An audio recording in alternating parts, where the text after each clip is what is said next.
Dokter 5 Persiapan pernikahan. Rambut Ara ditarik dengan kuat oleh seseorang, hingga membuat kepalanya terhuyung ke belakang. Sakit ya, duh kasihannya, kata Selin sambil tersenyum sinis. Selin, sakit tolong lepaskan, ucap Ara sambil meringis kesakitan. Melepaskanmu, setelah apa yang kau buat padaku, bentak Selin dengan penuh emosi. Ara hanya diam. Ia tahu kalau Selin akan marah keadanya tentang kejadian tadi pagi yang dia dan Oma Retno meninggalkannya. Selin langsung melepaskan tarikan rambut Ara dengan kasar, sehingga Ara tersingkir di lantai. Tak hanya itu, Selin langsung mengambil kemoceng yang terletak di atas meja, kemoceng yang sudah ia siapkan untuk memberi pelajaran kepada Ara. Selin, apa yang ingin kamu lakukan? Tanya Winda baru datang. Aku ingin memberi pelajaran padanya, Ma, jawab Selin santai. Kenapa kamu tidak mengajak Mama? Mama kan juga mau memberikan pelajaran kepadanya, kata Winda dengan seringai liciknya. Tapi ingat, Ma, jangan sampai Mama melukai wajahnya. Bisa-bisa nanti keluarga Alaska mengamuk kepada kita, ucap Selin memperingatkan sang mama. Tapi bukannya sama, mereka pasti akan melihat lukanya. Kan dia akan melewati malam pertamanya. Hahaha, Mama jangan bercanda, tuan muda dewa itu lumpuh terus, bagaimana mau melakukan malam pertama, ucap Selin sambil tertawa mengejek. Meski ia terpesona dengan ketampanan dewa, tapi kalau dewanya lumpuh Selin masih mikir-mikir juga. Hahaha, kamu benar juga, ayo kita lanjutkan aksi kita, aik Winda sambil tertawa. Ara yang sedari tadi mendengar pembicaraan Selin dan Winda, diam-diam ingin melarikan diri ke kamarnya, sebelum ia mendapatkan siksaan dari keduanya. Namun sebelum ia berhasil kabur dari tempat itu dengan cepat, Selin menyadarinya dan langsung menarik kembali rambut Ara. Rintih Ara saat rambutnya kembali ditarik oleh Selin. Mau kabur kamu ya? Tanya Selin yang semakin gregetan saat Ara mau melarikan diri. Winda langsung mengambil kemoceng yang ada di tangan Selin, setelah itu langsung memukul punggung Ara dengan keras, sehingga Ara merintih kesakitan. Namun Winda dan Selin tak menghiraukan rintihan Ara, mereka semakin semangat memukuli punggung Ara sampai puas. Setelah puas, mereka langsung meninggalkan Ara begitu saja di ruang tamu. Kebetulan di rumah hanya ada Selin dan Winda, karena Rusli sedang membayar hutang-hutangnya kepada rentenir, sehingga membuat Selin dan Winda bergerak dengan leluasa menyiksa Ara.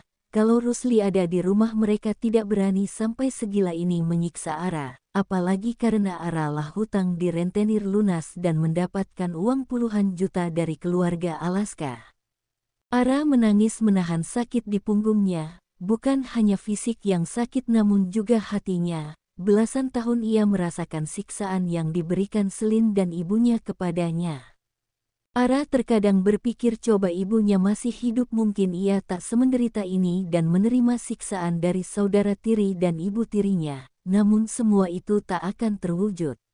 Ara menghapus air matanya, ia mencoba untuk berdiri meski sangat sakit di bagian punggungnya, namun ia mencoba untuk menahannya. Ara berjalan tertatih-tatih menuju ke kamarnya. Sesampainya di kamarnya, ia menangis lagi. Meratapi nasibnya yang sangat dramatis ini, ia sudah pastikan kalau punggungnya saat ini sudah banyak bekas biru kehitaman akibat pukulan Selin dan Winda. Karena lelah menangis dan menahan sakit, akhirnya Ara pun tertidur, sampai ia terbangun karena punggungnya terasa sangat sakit saat ia membalikan posisi tidurnya. Kis, sakit sekali, gumamnya yang langsung beranjak duduk sambil menahan sakit. Ara langsung melihat ke arah jam yang ada di dindingnya, jam menunjukkan pukul 4:30 pagi. Aku harus mandi dan bersiap sholat, ucapnya yang langsung beranjak dari duduknya sambil menahan rasa sakit di punggungnya. Ara langsung pergi ke kamar mandi yang ada di dekat dapur, ia langsung mandi dan mengambil wudhu. Setelah itu ia langsung kembali ke kamarnya untuk melaksanakan sholat subuh. Azan subuh sudah berkumandang saat ia masih di dalam kamar mandi tadi. Setelah melaksanakan salat subuh 2 rakaat, Ara langsung memanjatkan doa-doa kepada Sang Pencipta untuk meminta ampun kepadanya dan meminta kemudahan dan kelancaran untuk menjalani hidup serta minta dilancarkan untuk acara pernikahannya dan diberikan keberkahan untuk pernikahannya. Setelah itu ia juga meminta untuk diberikan kebahagiaan dan keluarga harmonis dari pernikahannya nanti. Setelah melaksanakan sholat tiba-tiba pintu kamar Ara diketuk dari luar. Tok, tok, Ara, apa kamu sudah bangun? Terdengar suara ayahnya dari luar. Papa, gumamnya yang mengenali suara itu. Dengan cepat Ara langsung melipat mukenah dan sajadahnya. Setelah itu baru ia memabukkan pintu kamarnya. Papa, ada apa-apa? Tanya Ara tersenyum setelah pintu kamarnya terbuka. Di depan ada orang suruhan dari keluarga Alaska untuk menjemputmu, ucap Rusli sambil melihat Ara dengan seksama. Ada perasaan tak menentu sehatinya melihat wajah Ara, rasa benci, sayang campur menjadi satu. Seandainya wajahmu tak mirip dengan ibumu, mungkin papa tidak akan menelantarkanmu, gumamnya dalam hati. Baik pa. Aku akan segera keluar, ucap Ara sambil tersenyum senang karena ayahnya mau menemuinya.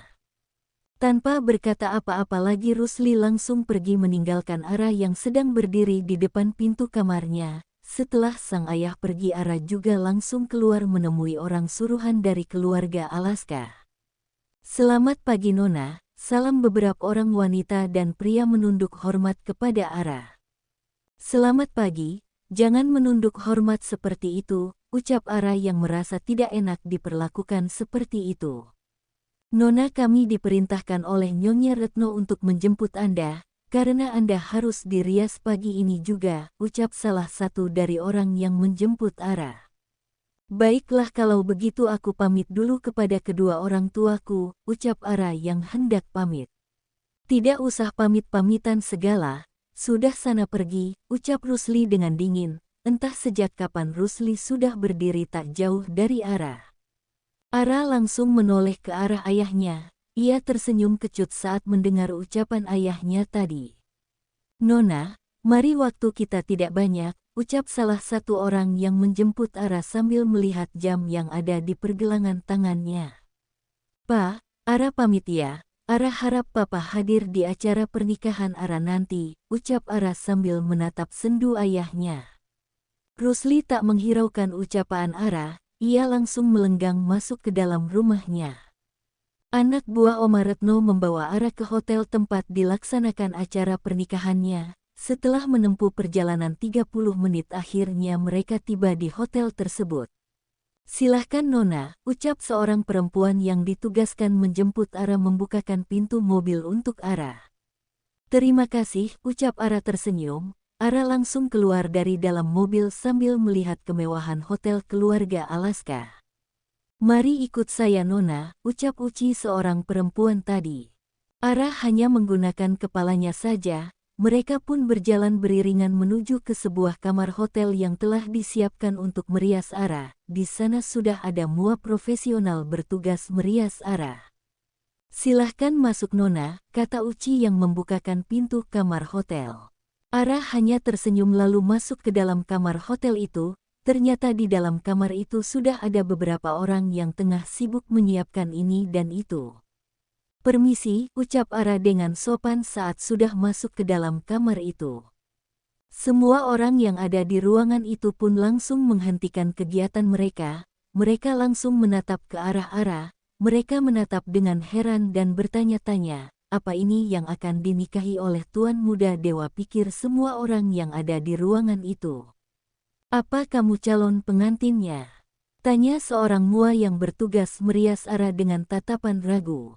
Mereka semua seperti tidak yakin jika Ara adalah calon pengantinnya, melihat dari penampilan Ara yang sangat sederhana dan juga bisa dikatakan jauh dari kata layak bagi orang-orang kaya seperti mereka atau bisa dikatakan kampungan. Ara hanya menggunakan kaos lengan panjang yang warnanya sudah pudar dan rok payung panjang yang warnanya juga sudah pudar, tak lupa sendal jepitnya.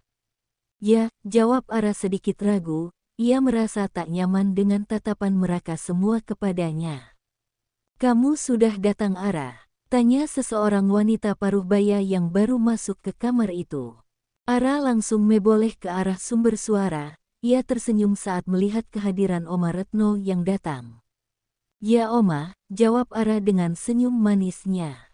Mendengar jawaban Ara semua tim Mua pun terkejut, berarti perempuan yang berpenampilan sederhana dan kampungan ini adalah calon istri dari Tuan Muda Dewa. Bagaimana bisa pikir mereka semua? Kalian kenapa diam saja? Cepat rias calon cucu mantuku, kata Oma Retno sambil menatap tajam ke arah tim Mua. Baik, Nyonya, ucap ketua tim Mua dengan terbatah-batah. Mari Nona, silahkan duduk, kami akan mulai merias Anda, ucap ketua tim Mua itu lagi yang langsung menyiapkan sebuah kursi untuk Ara duduk. Sana duduklah, biar cepat dirias, acaranya tidak akan lama lagi, ucap Oma Retno menyuruh Ara untuk duduk di kursi yang tengah disiapkan untuknya. Baik Oma, Oma tinggal dulu ya. Oma masih ada pekerjaan, pamit Oma Retno. Ara hanya tersenyum lalu menggugkan kepalanya.